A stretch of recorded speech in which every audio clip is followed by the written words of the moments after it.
Inspector বাদশা কখন কোথায় থাকে বোঝা যায় না ম্যাডাম।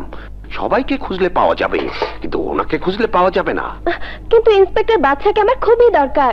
আমি আপনাকে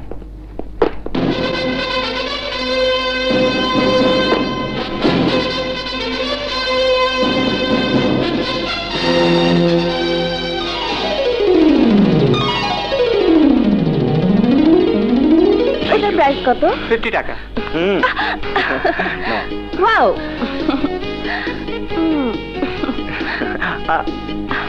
দুটোই আমার। আরো মোটা হচ্ছে।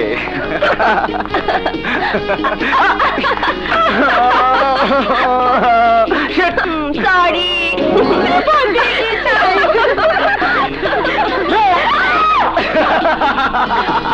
Oh, you? সরি বাবা, সরি সরি।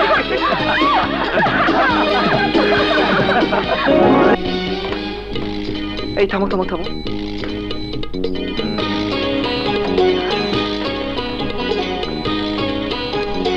কি খবর?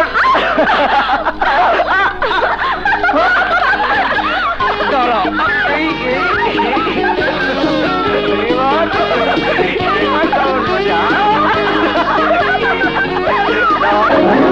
কাল কিন্তু হঠাৎ বৃষ্টি দেখতে হবে। আমি দেখবো না। কেন? কোথাও লাগেনি তো? না না, ঠিক আছে। Bye bye.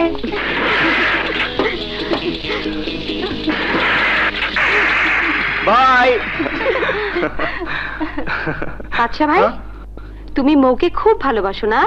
ইয়ে, কিন্তু মৌটা তোমাকে ভালোবাসে না। কে বললো? আমি ওকে জিজ্ঞেস করেছিলাম তোদের বিয়েটা কবে হচ্ছে। ও বলল বাদশা ভাইকে বিয়ে করার প্রশ্নই ওঠে না।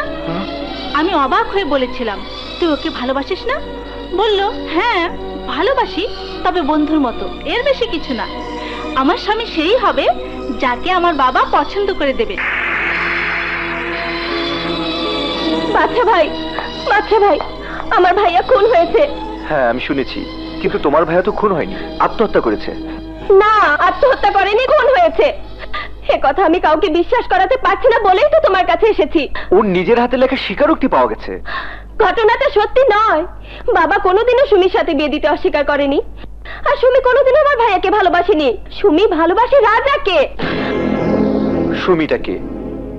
মা, মা, পেপারে একটা সুন্দর খবর আছে, দেখেছো?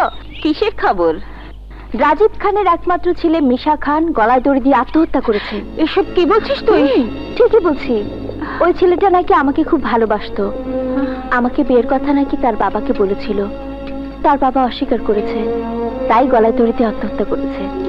তুই তুই তো এসবের মধ্যে নেই। না, আমি এসবের মধ্যে নেই। কে? বাদশা, ইন্সপেক্টর বাদশা। ইন্সপেক্টর বাদশা?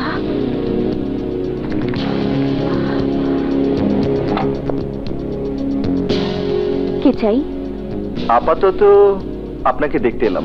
আপনার জন্য একটা জীবন আত্মহত্যা করে শেষ হয়ে গেল, তার কারণটা কি? আমার কাছে কারণ জিজ্ঞেস না করে মৃত ব্যক্তির পকেটে যে চিঠি পাওয়া গেছে তার মধ্যে কারণ নাকি সব উল্লেখ করা আছে, সেটা পড়ে নিলেই ভালো করতেন। আমি যখন যে কাজ করি তার সবকিছু পড়েই করি। ওটা আমার পড়া হয়ে গেছে, এখন আপনাকে আমি পড়তে এলাম। আর যদি এটাও পড়া শেষ হয়ে থাকে তবে আপনি আসতে পারেন, আমরা পারিবারিক ব্যাপারে কিছু কথা বলছিলাম। কিন্তু মিশার পরিবার আপনাকে মৃত্যুর কারণ হিসেবে সন্দেহ করছে। অবশ্যই সন্দেহ করা ন্যায়সঙ্গত কারণও আছে, কারণ কলেজে একদিন মিশা আমাকে রেপ করতে চেয়েছিল। কিন্তু আমি সেই ধরনের দুর্বল নারী নই যে পুরুষের অত্যাচার মুখ বুজে সহ্য করে নেব। তাই সেদিন আমি ওকে রাম ধোলাই দিয়েছিলাম। এতে তার সাথে আমার একটা শত্রুতার সৃষ্টি হয়। ঠিকই, কিন্তু কাল আপনি ওকে ফোন করেছিলেন। হ্যাঁ, কিছুদিন আগে আমি তার সাথে আমার শত্রুতা মিটিয়ে ফেলেছিলাম। আমাদের মাঝে একটা ভালোবাসা আন্ডারস্ট্যান্ডিং জন্মেছিল। সে আমাকে কথা দিয়েছিল সে আমাকে বিয়ে করবে, অথচ তাই হয়েছে যা হয়। গরিব মেয়ে বলে আমার সাথে বিয়ে দিতে অস্বীকার করেছিল ওর বাবা। আমি নিজেকে সযত্নে গুটিয়ে নিয়েছিলাম, কিন্তু কিন্তু ও বোধহয় নিজেকে সামলাতে পারেনি, হয়তো তাইও আত্মহত্যা করেছে। নিন, আপনার চোখের পানিটা মুছে নিন এবং নিজেকে সামলে রাখার চেষ্টা করুন, নইলে আপনারও বিপদ হবে। দাঁড়ান ইন্সপেক্টর, আমি ছোটকাল থেকে এত বিপদে মানুষ হয়েছি যে বিপদ দেখলে আমি ভয় পাই না, বিপদকে ডিঙিয়ে আমি পথ চলতে পারি। Good, very good. তবে পথ চলার সময় সাবধানে পথ চলবে, পথে চোরাবালিও থাকতে পারে।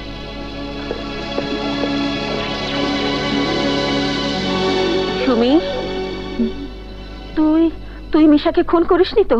হ্যাঁ, আমি খুন করেছি। কেন কেন কেন ওরা আমার বাবাকে খুন করেছিল? কেন তোমার পাওয়ার পঙ্গু করে দিয়েছিল? কি হয়েছে? তোমরা আবার মা মেয়েতে ঝগড়া শুরু করলে নাকি?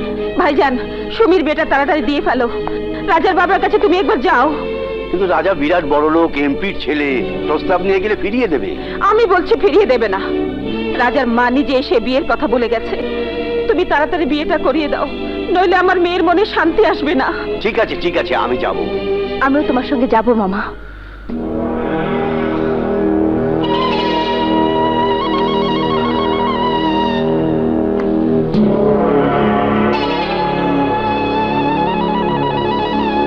বন্ধু, তুমি অস্থির হও না, ছেলে বড় হয়েছে, এখন ঠান্ডা মাথায় বোঝাতে হবে।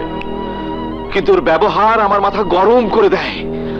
তখনই বলেছিলাম, ন্যায় আদর্শের রক্ত ওর শরীরে, ওকে এ বাড়িতে জায়গা দিও না। এই শুনছো? দেখো কে এসেছে। আসসালামু আলাইকুম। আসসালামু আলাইকুম। তুমি আবার এখানে কেন এসেছো? এখন এমন করছো কেন তুমি? চুপ করো তুমি। ওদের জন্য আজ আমার ছেলের সঙ্গে সংঘাতের সৃষ্টি হয়েছে। মেয়েকে দিয়ে ব্যবসা করাতে চায়। বিয়ে করার অন্য কোনো ছেলে পাওনি বলে আমার ছেলেকে প্রেমের জালে আটকে ফাঁসাতে চাও? শরীরে তো রং রূপ ভালোই আছে, ছেলে ফাঁসানো ব্যবসা না করে গুলশান বনানীতে একটা কোঠা বাড়ি দিয়ে বসো, অনেক বড় লোকের ছেলে ফাঁসাতে পারবে। একটা স্বামী না, 10টা স্বামী পাবে। আমার কথা স্পষ্ট শুনে যাও, আমি বেঁচে থাকতে আমার ছেলে রাজা চৌধুরীর সঙ্গে তোমার বিয়ে কোনো দিনই হবে না।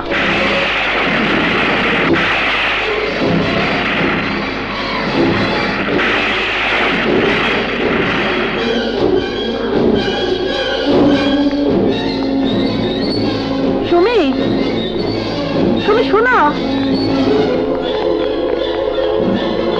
সুমি, সুমি শুনে যাও। কি হয়েছে মা? সুমির মামা এসেছিল সুমিকে নিয়ে বিয়ে প্রস্তাব দিতে। তোর বাবা ওদেরকে অপমান করে বের করে দিয়েছে। আবারও চৌধুরী সাহেব সুমিকে অপমান করেছে। আমি ওকে ছাড়বো না। রাজা! বাবা, তিনি এখন এমপি, আর কোন এমপি হঠাৎ করে এ বিয়ে মেনে নিতে পারে না। আমার বিয়ে নিয়ে তাকে রাজনীতি করতে হবে না, কিন্তু তাকে একটু ভাবার সময় দাও। আজ রাতটাই সময় দিলাম, তারপর আমি চূড়ান্ত ব্যবস্থা নেব। চূড়ান্ত ব্যবস্থা তুমি নাও, আমরাও তো তাই চাই।